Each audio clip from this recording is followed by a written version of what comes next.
realmente me gustó la modificación. El mismo dolor o los mismos estímulos dolorosos repetidos pueden modificar la percepción del dolor en las personas. No es igual en unas personas que en otras. Es lo que pongo, hay un estímulo doloroso mantenido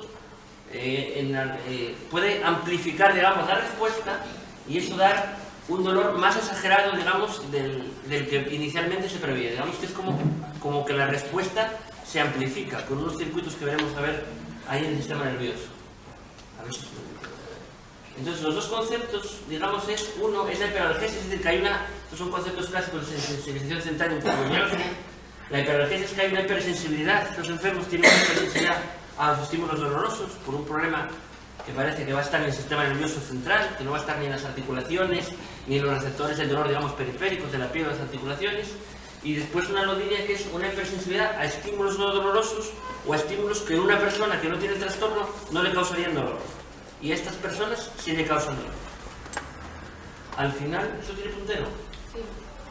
Pues era eso. Al final, para no liarme mucho con cosas de anatomía, digamos que el estímulo, la lesión dolorosa, por ejemplo, ocurre en la articulación, de ahí va a la médula espinal y de ahí va por la médula espinal para arriba al cerebro y después el mismo cerebro tiene una señal inhibidora que es capaz de modular la respuesta al dolor hacia abajo. ¿Qué pasa en estos enfermos que tienen síndromes de sensibilización central? Que ya en la médula los estímulos repetidos se amplifica la respuesta, que llega la respuesta amplificada a los centros cerebrales del dolor y que arriba, digamos, la vía que tiene el organismo para protegerse del dolor o para inhibirlo, para bajar su intensidad, también la tiene disminuida. Entonces se forma, digamos, un circuito de que el estímulo doloroso repetido amplifica, digamos, la señal de dolor que le llega al cerebro. En el cerebro también influyen los factores sociales y psicológicos de la persona y así mismo estos enfermos tienen la vía inhibitoria del dolor, lo que el cerebro es capaz de defender o regularla para abajo, alterada. Entonces produce un circuito ahí que un estímulo que el que no tiene este problema no es muy fuerte, no le causa dolor, en estos enfermos se produce un dolor, digamos, crónico y entra en este circuito y digamos que el dolor se mantiene. Es un poco lo mismo, para no liarme mucho, digamos que el estímulo doloroso llega a las neuronas de la médula, ahí ya estímulos dolorosos repetidos se amplifica y la señal que llega al cerebro es amplificada, el cerebro interpreta un dolor más exagerado posiblemente del daño inicial que hay periférico y asimismo el sistema propio inhibitorio, digamos, defensivo que tiene el organismo para defendernos del dolor tampoco funciona bien y entonces se amplifica la respuesta y se mantiene en el circuito que ocurre. Ya lo veremos después. Realmente la fibromialgia de inicio en la historia primero se consideró de inicio una enfermedad psicológica, psicosomática o psiquiátrica, después se consideró una enfermedad reumatológica y ahora se cree que es una enfermedad, digamos, que el problema está en el sistema nervioso y en los circuitos del dolor. Esta es la evolución un poco que tuvo la enfermedad en los últimos 15-20 años. Digamos que esto también, lo que decíamos incluso de la interpretación, digamos, se amplifica la señal, sube mucha señal, el cerebro no es capaz de dar la señal inhibidora del dolor bien, y ahí influye en el cerebro, que ponga una diapositiva 2, influye también, no todos los individuos a un mismo grado de dolor tienen el mismo dolor, unos son capaces de llevarlo algo mejor, otros son capaces de llevarlo algo peor, la intensidad del dolor ante el mismo estímulo entre unas personas y otras es distinta, y esto en principio, en general también se basa en, digamos, modelos biopsicosociales del dolor. Explica la variabilidad del dolor entre pacientes. Ahí están los aspectos psicológicos del paciente, los aspectos biológicos, el aspecto cognitivo, el aspecto afectivo, el aspecto conductual, los aspectos sociales. Todo esto modifica la percepción del dolor a nivel cerebral. Los enfermos que tienen algún problema, como ansiedad y trastorno de ánimo, ansiedad y depresión, pueden amplificar la percepción del dolor. Que la percepción del dolor, aparte del circuito que hemos explicado, también influyen las variables de cada persona.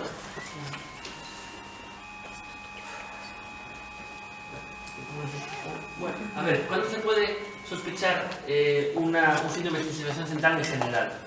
Cuando es un dolor, lo que hemos dicho, un dolor desproporcionado, un dolor espontáneo, un dolor continuo que entra en un circuito, cuando la zona de dolor no está muy limitada, es en esto. Y todos se asocian. El enfermo que tiene una suele tener 4 o 5, con el tiempo va acumulando. Ahí igual a veces digo yo que lo importante es que después con cada problema va a un especialista distinto, un médico distinto, cada uno pone su medicación de cada cosa de estas y después se forma un batiburrillo y tremendo. Pues entonces la disfunción temporomandibular parece que tiene este mecanismo, que es bastante frecuente.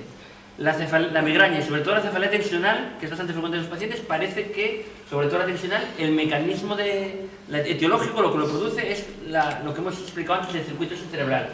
Las piernas inquietas, la vejiga irritable, el dolor pélvico crónico, la vulvodinia, incluso la endometriosis, el famoso dolor del niño fantasma, los trastornos digestivos funcionales, colon irritable. Prácticamente el riesgo de tener una cosa de estas y la otra es más o menos el 50%. Si te pones a mirar series, el que tiene, por ejemplo, fibromialgia, si te pones a mirar cuánto porcentaje puede haber de colon irritable, 30, 40, 50, casi anda al 50%. ¿Qué más patologías tienen involucrado este mecanismo? El fracaso a una cirugía de columna, que la cirugía en teoría queda bien, pero el paciente le sigue doliendo, la resonancia está bien y sigue habiendo dolor. El dolor postquirúrgico, incluso con cirugía que ya te digo que ha ido bien y las pruebas de imagen después de operarse dan bien. La cistitis intersticial, que da como un tenesmo, una sensación ahí de tener ganas de orinar. La artritis reumatoide en parte, aunque yo creo que está asociado. Después, cronificación de lumbalgias, cronificación de dolores cervicales tipo latigazo, cronificación de artrosis que no es muy grande en las placas, que igual no supera una prótesis, pero duele mucho más de lo que se ve en la radiología. Cronificación de dolores miofasciales y más cosas. Digamos que todo esto es común. Parece que el mecanismo último de acción es eso que he intentado explicar. Más cosas asociadas.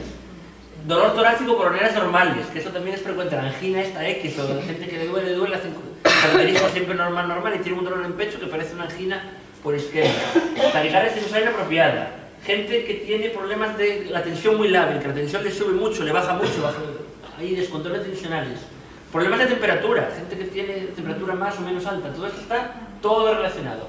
Otras cosas, intolerancias ambientales, fenómenos de alergia al frío, que también existe, a la humedad, al ruido, sensibilidad a factores físicos, a ondas electromagnéticas, incluso las intolerancias alimentarias, no decimos gluten o otras cosas, intolerancias, incluso intolerancias alérgicas o no alérgicas a fármacos que no saben, esto no me cae bien. O sea, que todo esto, digamos, el que tiene una cosa es mucho más fácil que tenga 3 o 4 de esas cosas juntas porque el mecanismo de acción es más o menos lo que intenté explicar. ¿Cuál es la etiología de esto? Porque, a ver, esto claro, es una cosa que está en estudio, no hay tampoco. Hay una base genética de predisposición. Por ejemplo, ya veremos después en la fibromialgia, hay una asociación familiar de un 18 un 20%. Entonces parece que puede haber unos polimorfismos en los genes de respuesta inflamatoria, en los neurotransmisores del cerebro, que gente que tenga unos genes o unos neurotransmisores, una cantidad relativa de uno y otro, y que eso puede predisponer a tener todos estos problemas.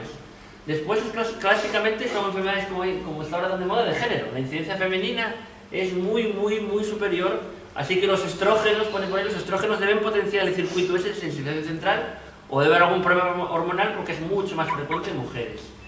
Después, antecedentes personales. Está claro, o lo que se dice, o está más o menos demostrado, es que la persona que tiene estrés intenso, la persona que tuvo un trastorno de estrés postraumático en la adolescencia, la persona que tuvo maltrato físico, psicológico, de joven, es riesgo de que cuando sea mayor tenga un problema de esto. Esto está más o menos demostrado.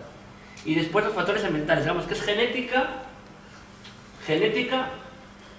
algo que tienen las mujeres que no tengan los hombres, supongo que tema hormonal, antecedentes personales de estrés postraumático en edades tempranas y después etiología ambiental, exposiciones químicas, por ejemplo, la química múltiple, radiaciones, la alimentación, infecciones víricas como desencadenante, estilo de vida moderno, que influyen en todas las enfermedades prácticamente, laboral, social, personal, todos los estreses que hay.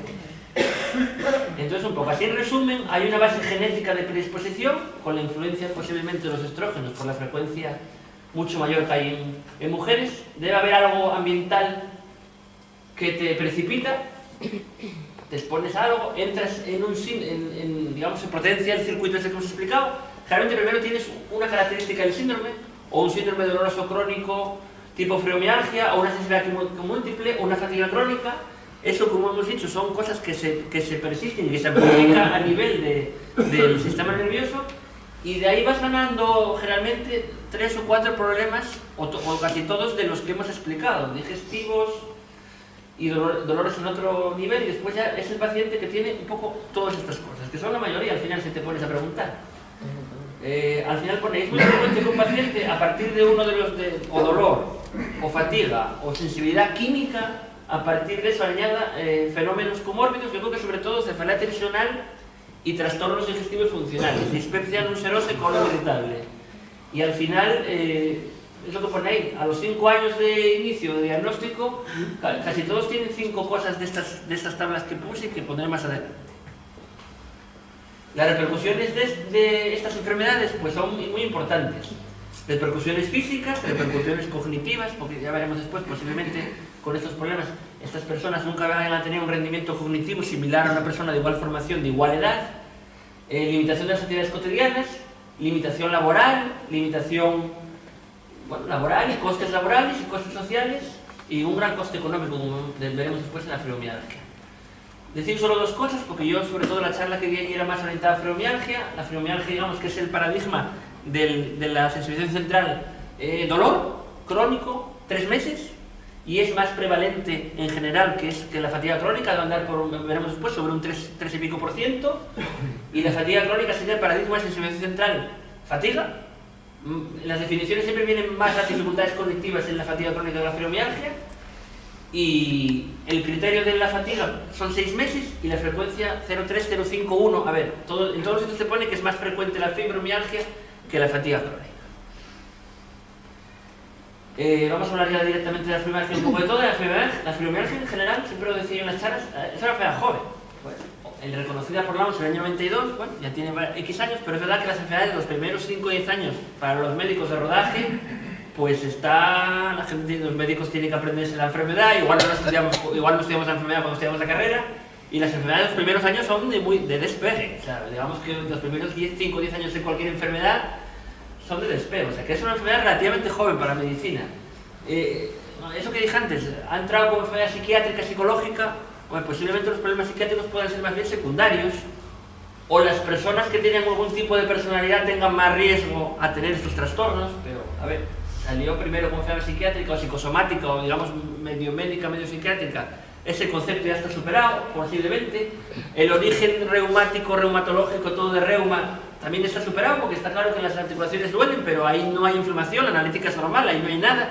Digamos que ese concepto de etiología parece que está superado, y el concepto que hay ahora, que hemos intentado explicar antes, es la sensibilización central, la respuesta exagerada a unos estímulos que no son tanto, el funcionamiento, como hemos dicho, de este circuito neurológico irregular. Digamos, parece que es un problema neurológico, más que reumático. O es un problema, como hemos visto, casi sistémico, porque se afecta a un montón de especialidades médicas, de todas, con síntomas a todos los niveles, en tórax, en abdomen, en migraña, dolor, todo. Digamos que es una enfermedad casi sistémica. Yo no te digo nada de la fatiga crónica, los problemas psicológicos y de la fatiga. Es verdad que esto ha cambiado. Antiguamente decían, ¿cuál es el circuito de la fibromialgia? Medicina de familia, reuma. El circuito de la fatiga crónica podría ser más medicina interna o incluso neurología, pero yo creo que eso, si te pones a pensar en la sensibilización central, ya casi debe estar todo superado. Ya después discutimos a ver qué médico lo tiene que ver y qué tiene que hacer el médico y qué tengo que hacer yo. Hay un decálogo para el médico y hay un decálogo para el paciente. Bueno, el término fibromialgia venía de dolor en fibras, dolor en músculo, algia que es dolor. Bueno, sí, ahí van uniendo las términos latinos en el concepto, pero esto da más un tema reuma, pero esto está bastante superado. Esto es lo que dijimos antes, que viene de la fibromialgia y vienen todos los síntomas estos, digamos, de la percepción anormal del dolor de estos pacientes. Un estímulo que normalmente es indoloro, en estos pacientes tienen el umbral del dolor más bajo, tienen el circuito de percepción del dolor distinto y les da dolor, y otras personas que no tienen este problema, es un estímulo que es inocuo o no les causa un gran problema. Y después la percepción intensificada del dolor en estos enfermos, no me extendí mucho aquí, pero estos enfermos posiblemente se hacen resonancias de alta potencia y resonancias funcionales, y la resonancia cerebral avanzada, no digamos no las clásicas, no es normal en los núcleos del dolor, o sea que ahí pasa algo.